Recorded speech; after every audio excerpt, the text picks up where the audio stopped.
This is space 600 kilometers from Earth, where there is no oxygen. Even sound cannot be transmitted, and the Earth can only be connected by a ground command center. Matt is a veteran astronaut, and this is his last mission in space. Along with Roy-on, is in charge of repairing the Hubble telescope. As the parts were about to be repaired, Ground Command sent an emergency order. The country launched missiles to dispose of a large amount of debris from the defunct satellite, which hit more satellites. Debris is flying at them at the speed of a bullet. They rushed out, but it was too late. A thick cloud of debris rained down on their spacecraft, and the Hubble telescope and the robotic arm attached to them lost control.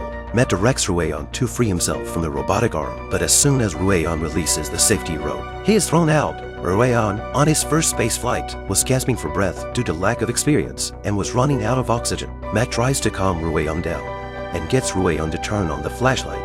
Matt finds Roy-on's location and connects them with a safety rope. They found the broken arm. One teammate is still attached to the robotic arm, but is long dead. Matt tied them together with a safety rope. At this point, 90 minutes before the debris hit again, the ground control center also lost contact. When they finally got back to the ship, they were stunned by what they saw. The ship was destroyed by debris, and all the colleagues were killed. They're obviously not going to make it back to Earth, so they decided to go to the International Space Station and take a Soyuz spacecraft back to Earth. They barely made it to the space station, where the Soyuz ships had long since evacuated, and the remaining ships were badly damaged. The parachute for the crash landing is deployed, and the last of the escape equipment is gone.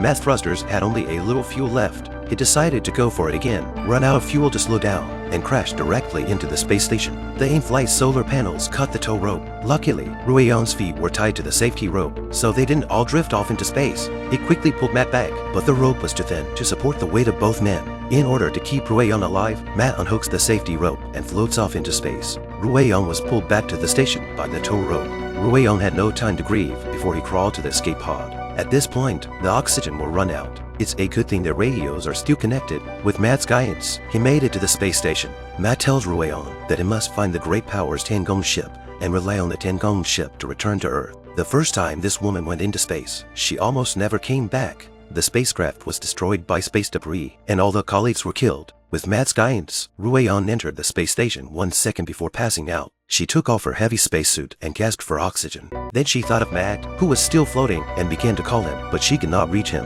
There's only one man left in all that space. That's not the worst of it. When the space station burst into flames, Roy-on grabbed a fire extinguisher, but the fire was so intense that the extinguisher was useless. Roy-on ducked into the escape pod with a fire extinguisher. She followed the operating instructions and initiated the ship separation procedure. At this time, the watch tells her that there are 7 minutes before the debris will hit again, and Roy-on hurriedly flies to the Tiangong. Just as she was about to accelerate, the escape pod became entangled in the parachute, and the ship was pulled back by anti-gravity on a roller coaster ride through space. After settling down, Roy-on made his way to the outside of the escape pod and tried to dismantle the parachute. Just as we were about to succeed, the pieces hit again. A large amount of debris hit the space station. The station was instantly disassembled, and the escape capsule was also smashed into the sky.